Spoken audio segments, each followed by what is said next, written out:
പൈസ ഇപ്പോൾ നമ്മ ഇവിടെ ആലപ്പുഴ നമ്മ കൃപാസനത്തിൽ തന്നെയാണ് കേട്ടോ. ആലപ്പുഴയിൽ ഒരു ഫാമിലിയായിട്ട് അങ്ങനെ ഓട്ടം വന്നതായിരുന്നു. അപ്പം ഞാൻ കൃപാസനത്തിൽ കയറി പ്രാർത്ഥിച്ചായിരുന്നു.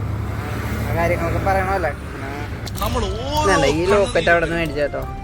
ഓരോ തകർച്ച വരുമ്പോ, ഓരോ ബുദ്ധിമുട്ടിന്റെ മുമ്പിൽ നിൽക്കുമ്പോ തിരിച്ചറിഞ്ഞോണം, ഇത് നിന്റെ ജീവിതത്തിൽ നിന്റെ ദൈവം ആരാണെന്ന് ദൈവം പ്രൂവ് ചെയ്യുന്ന സന്ദർഭങ്ങളാണ്. മടുത്തു പോകരുത്. ആ ദൈവത്തിന്റെ ആ ദൈവത്തിന്റെ കസ്റ്റമർ വരാൻ വേണ്ടി നമ്മൾ വെയിറ്റ് ചെയ്യണം. നമുക്ക് ഷാറാൻ ചേട്ടൻ തന്ന ട്രിപ്പാണ്. രാവിലെ ഞാൻ എണീറ്റപ്പം തന്നെ പുള്ളി വിളിച്ച് കത്തായിട്ട് ഇതേപോലെ കൃപാസനത്തിലേക്ക് നീ പോകുമോ, ഒരു ഓട്ടോ ഉണ്ട്, അപ്പം നീ പോയിക്കോന്ന് പറഞ്ഞു. പുള്ളിക്കപ്പോൾ വേറെ ഒരു ഓട്ടോ ഉണ്ട്. അപ്പം അതുകൊണ്ട് നമുക്ക് ഷാറാൻ ചേട്ടൻ മറിച്ച് തന്ന ഓട്ടോ ഉണ്ടോ. എന്തായാലും പുള്ളി അങ്ങനെ ഒരു ഓട്ടം തന്നുകൊണ്ട് നമുക്ക് കൃപാസനത്തിൽ വരാനും പറ്റി, പ്രാർത്ഥിക്കാനും പറ്റി. അപ്പം അങ്ങനെ ഒരു ഇത് പുള്ളീനോട് ഒരു ചെറിയൊരു നന്ദി ഞാൻ പറയാം കേട്ടോ.